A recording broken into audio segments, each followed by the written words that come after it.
Hello hi dear friends. അപ്പോൾ ഇന്ന് നമുക്ക് മറ്റൊരു പലഹാരം കണ്ടാലോ. റമദാൻ മാസം സ്പെഷ്യലാണ് ഞാനിപ്പോൾ മിക്ക ദിവസവും ചെയ്തുകൊണ്ടിരിക്കുന്നത്.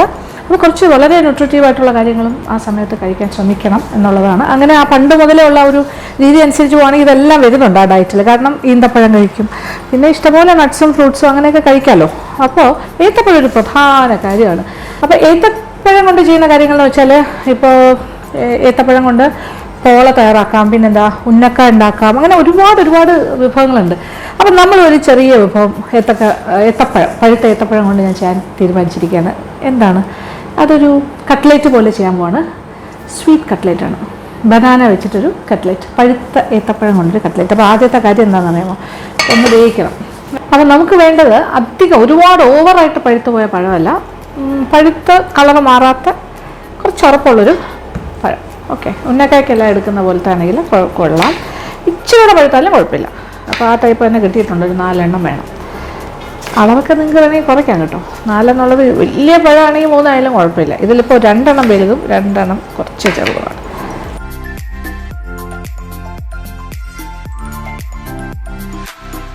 നമ്മുടെ സ്റ്റീമറിൻ്റെ ഉള്ളിലേക്ക്, സ്റ്റീമറിൻ്റെ താഴത്തെ തട്ടിൽ വെള്ളം വെച്ചിട്ടുണ്ട്. ആവിയിലൊന്ന് പുഴുങ്ങിയെടുക്കാം, പെട്ടെന്ന് തന്നെ വെന്ത് കിട്ടും. അപ്പോൾ അതൊന്ന് വെന്തിട്ട് തട്ടെ. അത് കഴിഞ്ഞിട്ട് ഇച്ചിരി ഒന്ന് തണുത്ത് കഴിഞ്ഞിട്ട് അതിൻ്റെ തോടൊക്കെ തൊലിയൊക്കെ മാറ്റിയിട്ട് അകത്തിങ്ങനെ ഒരു കറുത്തൊരു നൂല് പോലെ ഉണ്ടാവുമല്ലോ, ആ കാര്യം എടുത്തു മാറ്റണം. എന്നിട്ട് നമ്മൾ നന്നായിട്ടൊന്ന് ഉടച്ചെടുക്കണം. അതാണ് നമ്മളുടെ ഏത്തപ്പഴം കട്ട്ലേറ്റിന് വേണ്ട കാര്യങ്ങൾ. ഓക്കെ, പിന്നെ വളരെ കുറച്ച് കാര്യങ്ങളേ ഉള്ളൂ. നമുക്ക് എന്തൊക്കെയാണ് വേണ്ടേ? തേങ്ങ വേണം, തേങ്ങ റെഡി. പിന്നെ ഏലക്കാപ്പൊടി ഇഷ്ടമാണെങ്കിൽ അത് ചേർക്കാം, പഞ്ചസാര, അപ്പോൾ പൊടിച്ച പഞ്ചസാര ചേർക്കാം. അല്ലാന്നുണ്ടെങ്കിൽ ഗ്രാനുവൽസ് ആണെങ്കിലും കുഴപ്പമില്ല, തരിതരിപ്പായി പൊടിച്ചാണെങ്കിലും കുഴപ്പമില്ല. പിന്നെ എന്താ വേണ്ടത്? ഏലക്കാപ്പൊടി ഞാൻ പറഞ്ഞല്ലോ. പിന്നെ പ്രധാനമായിട്ട് നമ്മൾ കട്ട്ലേറ്റ് ചെയ്യുന്ന പോലെ തന്നെയാണ് റൊട്ടിപ്പൊടി വേണം, കുറച്ച് ബാറ്ററിൽ മുക്കിയാണ്. അപ്പോൾ മുട്ട കൊണ്ടുള്ളൊരു ബാറ്റർ വേണം നിർബന്ധമില്ല. നമുക്കൊരു മൈദ വെച്ചിട്ടൊരു ബാറ്റർ ഉണ്ടാകും, എന്നിട്ട് അതിൽ മുക്കിയെടുക്കാം. അപ്പോൾ ഇച്ചിരി ഫ്രഷ് ബ്രെഡ് ഒന്ന് പൊടിച്ചെടുക്കട്ടെ. ബാക്കി വന്ന ഫ്രിഡ്ജിൽ വെച്ചിരിക്കുമായിരുന്നു ബാക്കി വന്ന ബ്രെഡൊക്കെ. അപ്പോൾ അതിൽ നിന്നും നമുക്കൊരു 3-4 പീസ് എടുത്തിട്ട് പൊടിച്ചെടുക്കാം. അപ്പോൾ ബ്രെഡ് പൊടിക്കാൻ പോണു. ഓക്കെ, അപ്പോൾ ഈ സമയം കൊണ്ട് നമ്മളുടെ ഏത്തപ്പഴം നന്നായിട്ട് വെന്തെടുക്കും. ആവശ്യത്തിന് പൊടിഞ്ഞിട്ടുണ്ട്. ഓക്കെ, അപ്പോൾ ബ്രെഡ് ക്രംസ് റെഡി. ഞാൻ പറഞ്ഞല്ലോ, എഗ് വൈറ്റ് ആകാം, മുട്ടയുടെ വെള്ളയിൽ മുക്കിയിട്ട് റൊട്ടിപ്പൊടിയിൽ പൊതിയുന്നത്. അതിന് പകരം ഇപ്പോൾ പ്യുവർ വെജിറ്റേറിയൻസ് ആണെങ്കിൽ എന്താ ചെയ്യേണ്ടത്? അപ്പോൾ കുറച്ച് മൈദാമാവ്, ഒരു 1/2 കപ്പ് മൈദാമാവ് എടുത്തിട്ടുണ്ട്. ഇനി കുറച്ച് വെള്ളം ഒഴിച്ചിട്ട് കുറച്ച് ലൂസായിട്ടുള്ളൊരു ബാറ്റർ കലക്കിയെടുക്കാം. കുറച്ച് നല്ല ലൂസായിക്കോട്ടെ, കട്ടി വേണ്ട. ഒരു പാല് പോലെയുള്ളൊരു കൺസിസ്റ്റൻസിയിലാണ് നമ്മൾ എടുക്കുന്നത്. ഇച്ചിരി കൂടെ ലൂസാവണം. ഇതെല്ലാം പെട്ടെന്ന് ചെയ്യുന്ന കാര്യങ്ങളാണ്. അപ്പോൾ ഈ രീതിയിലായി കഴിഞ്ഞു. ഇനി ഇച്ചിരി കൂടെ ഒന്ന് ലൂസായിക്കോട്ടെ. ഒരുപാട് തിക്ക് വേണ്ട, ഇങ്ങനെ. അപ്പോൾ ഇതിവിടെ ഇരിക്കട്ടെ, റെഡി. പഴമൊക്കെ പാകത്തിന് വെന്തിട്ടുണ്ട്. ഓക്കെ, തീ ഓഫ് ചെയ്യാം. നല്ല ചൂടാണ്. ഒരല്പം ഒന്ന് തണുത്തിട്ട് ഞാൻ പ്ലേറ്റിലേക്ക് മാറ്റാം. സൂക്ഷിച്ച് ചെയ്യാം. ഈ കാര്യങ്ങൾക്കൊക്കെ ക്ഷമയാണ് വേണ്ടത്. ചില സമയത്ത് എനിക്ക് പോലും അത്ര വലിയ ക്ഷമയൊന്നും ഉണ്ടാവാറില്ല. എങ്കിലും ഇച്ചിരി ഒന്ന് വെയിറ്റ് ചെയ്യാം അല്ലേ.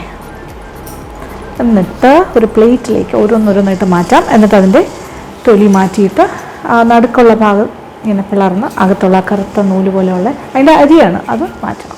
ഇത്രയാണ് നമുക്ക് ചെയ്യാനുള്ളത്. അത് ഞാൻ ചെയ്യാൻ പോണു. ഓക്കെ, ഇനി പ്ലേറ്റിൽ ഇരുന്നൊന്ന് തണുക്കട്ടെ, എന്നിട്ട് ബാക്കി പരിപാടിയൊക്കെ ചെയ്യും.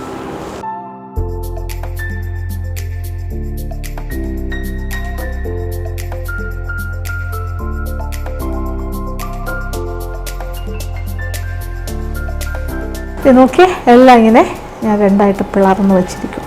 അകത്ത നാര് കാണാലോ, അത് നമ്മൾ എടുത്ത് മാറ്റും. ചൂടൊന്ന് പോകാനും കൂടിയാണ് ഈ പരിപാടി ചെയ്യുന്നത്. ഇപ്പം തന്നെ നന്നായിട്ട് ഉടഞ്ഞിരിക്കുമോ, എളുപ്പമായിരിക്കും ഇനി ഇത് മാഷ് ചെയ്തെടുക്കാൻ. Easy work. നന്നായിട്ട് വന്നിട്ടുണ്ട്. ഈ കാണുന്ന കാര്യമുണ്ടല്ലോ, അതാണ് നമ്മൾ മാറ്റാൻ പോകുന്നത്.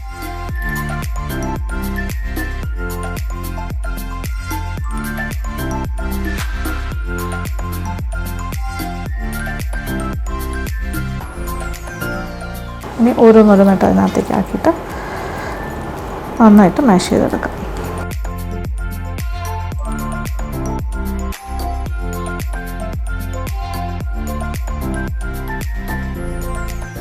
അങ്ങനെ പഴം നമ്മൾ വൃത്തിയാക്കി എടുത്തു. ഇനി ഇത് ചൂടോടുകൂടി തന്നെ നന്നായിട്ടൊന്ന് മാഷ് ചെയ്യാം.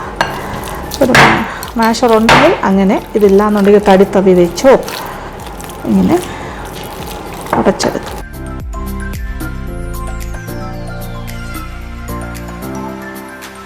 നന്നായിട്ടൊന്ന് മാഷ് ചെയ്തെടുത്തു കഴിഞ്ഞാൽ ഇനി ഇതിലേക്ക് ബാക്കി കാര്യങ്ങൾ ഏതാണ്ടൊരു 1.5 കപ്പോളം തേങ്ങാ ചിരകിയത്, അതാണ് ആദ്യം.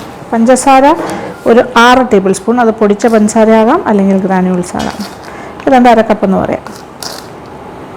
മധുരം അനുസരിച്ച്, പഴം ഭയങ്കര മധുരമുള്ള പഴമാണെങ്കിൽ പഞ്ചസാരയുടെ അളവൊന്ന് കുറയ്ക്കാം. ഇനി ഇതിൽ തന്നെ ഒരു 1.5 കപ്പ് തേങ്ങ ചിരകിയത് കൂടി ചേർക്കാം. ഇനി ഒരു ടീസ്പൂൺ നെയ്യ്.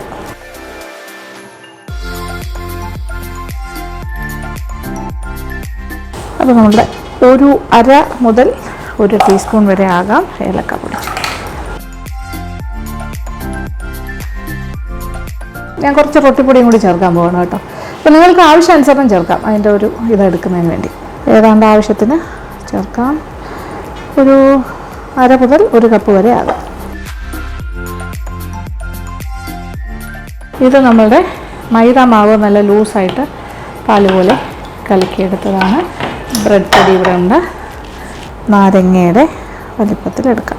ഇതൊക്കെ സൈസ് ഓരോരുത്തരുടെ ഇഷ്ടമാണ്. കുറച്ച് ചെറുതായിട്ടാണ് വേണ്ടതെങ്കിൽ അങ്ങനെ, അല്ലെങ്കിൽ ഒരു ചെറിയ നാരങ്ങ, അല്ലെങ്കിൽ ഒരു വലിയ നാരങ്ങ. എന്നിട്ട് കൈവെള്ളയിലേക്ക് വയ്ക്കുക, ഒന്ന് തട്ടി കൊടുക്കുക. സിമ്പിൾ, ഇത്രേ ഉള്ളൂ. കട്ട്ലേറ്റിൻ്റെ ഷേപ്പാക്കുന്നു. എന്നിട്ട് നമ്മൾ മൈദ മിക്സിലേക്കാണ് ഇടാൻ പോണത് ആദ്യം. ഓക്കെ, നമ്മൾ മൈദ കലക്കി വെച്ചിട്ടുണ്ടല്ലോ ലൂസായിട്ട്, അതിനകത്തായിട്ട് ഒന്ന് മുക്കിയെടുക്കാം. എന്നിട്ട് നേരെ ബ്രെഡ് പൗഡർ ഒട്ടി പൊടിച്ച് വെച്ചിരിക്കുന്ന അതിലേക്ക് മുക്കാം. കഴിഞ്ഞു, സിമ്പിൾ, ഇത്രേ ഉള്ളൂ. നമ്മൾ പ്ലേറ്റിലേക്ക് മാറ്റുന്നു. ഓക്കെ,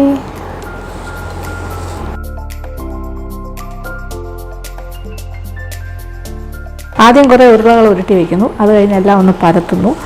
അത് കഴിഞ്ഞിട്ട് എല്ലാം അങ്ങനെ റെഡിയാക്കിയിട്ട് തുടങ്ങുകയാണെങ്കിൽ എളുപ്പമായിരിക്കും. എന്നിട്ട് എല്ലാം ഒരേ സമയം മൈദ കൂട്ടിൽ മുക്കി റൊട്ടിപ്പൊടിയിൽ പൊതിഞ്ഞെടുക്കാം.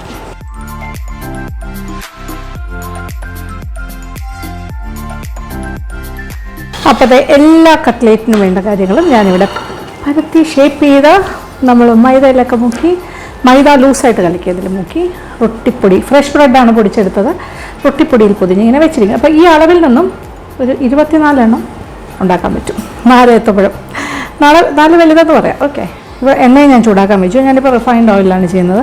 നിങ്ങൾക്ക് വേണമെങ്കിൽ വെളിച്ചെണ്ണയിൽ ചെയ്യാം, ഇഷ്ടത്തിന്. അപ്പോൾ ഏത് എണ്ണയാണോ ഇഷ്ടം. പിന്നെ കട്ട്ലേറ്റൊക്കെ ഉണ്ടാക്കുന്നതിൻ്റെ പ്രിൻസിപ്പിൾസും റൂൾസും ഒക്കെ ഞാൻ പറഞ്ഞു തന്നിട്ടുണ്ട്. നമ്മൾ ചിക്കൻ കട്ട്ലേറ്റ് ഉണ്ടാക്കിയപ്പോൾ എണ്ണ നല്ല ചൂടാകണം. അത് കഴിഞ്ഞിട്ട് ഒന്ന് കുറച്ചിട്ട് കുറച്ച് അതിൻ്റെ ഒരു ചൂടൊന്ന് ക്രമീകരിച്ചിട്ട് വേണം കട്ട്ലേറ്റ് ഇട്ട് കൊടുക്കുക. അല്ല പെട്ടെന്ന് ഭയങ്കര ചൂടിലെടുത്തിട്ടാൽ പെട്ടെന്ന് പുറം കരിയും, ഉള്ളു വേകില്ല. അങ്ങനെ ഇതിൽ വേകുന്നതിൻ്റെ ഒരു പ്രശ്നമൊന്നുമില്ല, എല്ലാം എന്താ കാര്യങ്ങൾ തന്നെയാണ്. എങ്കിലും എന്നാൽ തീരെ ചെറിയ ചൂടാണെങ്കിൽ പൊട്ടിപ്പോകും, എണ്ണ കുടിക്കും, അങ്ങനെ. അപ്പോൾ ചൂട് നന്നായിട്ട് വരട്ടെ. അത് കഴിഞ്ഞിട്ട് കുറച്ചൊന്ന് ലോ ആക്കിയിട്ട് മീഡിയം കൊടുത്തിട്ട് ഇടാം.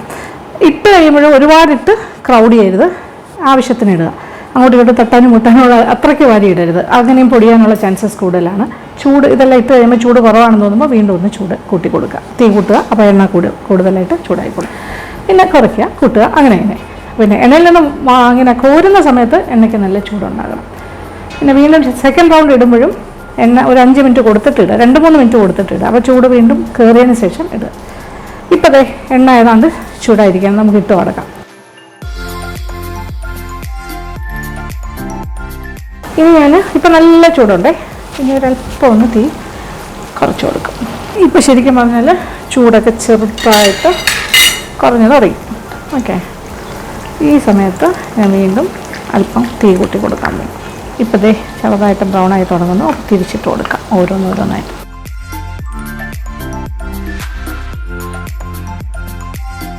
വീണ്ടും തീ കൂട്ടി കൊടുത്തിട്ടുണ്ട്. നമ്മൾ എടുക്കാറായി വരുന്നു. ആദ്യത്തെ 2 ഇരുന്നൊരു മൂക്കലുണ്ട് കേട്ടോ, അത് കണക്കാക്കിയിട്ടാണ് ഞാൻ എടുക്കുന്നത്. ഒട്ടും എണ്ണയൊന്നും കുടിക്കില്ല, പെർഫെക്റ്റായിട്ട്. ഒരു കിച്ചൺ ടിഷ്യൂ പേപ്പർ ഞാൻ ഇട്ടിട്ടുണ്ട് അതിൻ്റെ മേളിൽ. ഇങ്ങനെ മൂപ്പനുസരിച്ച് നമ്മളിങ്ങനെ എടുത്തുകൊണ്ടേ ഇരിക്കാം. ഇച്ചിരി കൂടെ ബ്രൗണായാലും കുഴപ്പമൊന്നുമില്ല, നമ്മൾക്ക് എത്ര മൂപ്പിക്കണം അതനുസരിച്ചിട്ട്. ഒട്ടും പൊടിയില്ല കേട്ടോ, ഇങ്ങനെ നമ്മൾ ചൂട് കറക്റ്റാക്കി ചെയ്താൽ പിന്നെ ആ കോട്ടിങ് വളരെ പെർഫെക്റ്റ് ആയിരിക്കും. ഈ മൈദ കോട്ടിങ്, മൈദയുടെ ലൂസ് ബാറ്ററിൽ മുക്കിയിട്ടല്ലേ ഇത് ചെയ്യണം, അത് നന്നായിട്ടൊരു പിടുത്തം കിട്ടും, ഒരു കുഴപ്പമില്ല.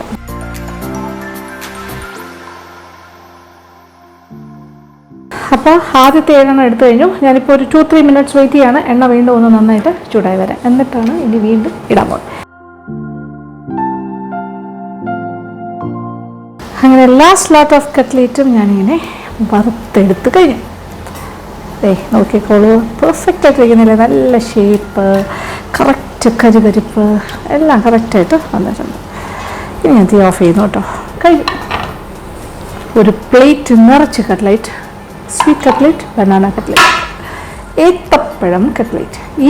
ഈ റെസിപ്പി ഞാനിപ്പോൾ ഡെവലപ്പ് ചെയ്തൊന്നും അല്ല, ഇതൊരു കുറച്ച് വർഷം മുന്നേ ഉള്ളതാണ്. എൻ്റെ 2nd ബുക്കിലാണോ 3rd ബുക്കിലാണോ എന്ന് ഞാൻ ഓർക്കുന്നില്ല കറക്റ്റായിട്ട്. ഇതിലേതോ ഒരു ബുക്കിലാണ് ഉള്ളത്. അതിൽ സ്വീറ്റ് കട്ട്ലേറ്റ് എന്നാണ് അതിൻ്റെ ടൈറ്റിൽ കൊടുത്തിരിക്കുന്നത്. Sweet cutlet, banana cutlet. നോക്കി, ബ്യൂട്ടിഫുൾ അല്ലേ?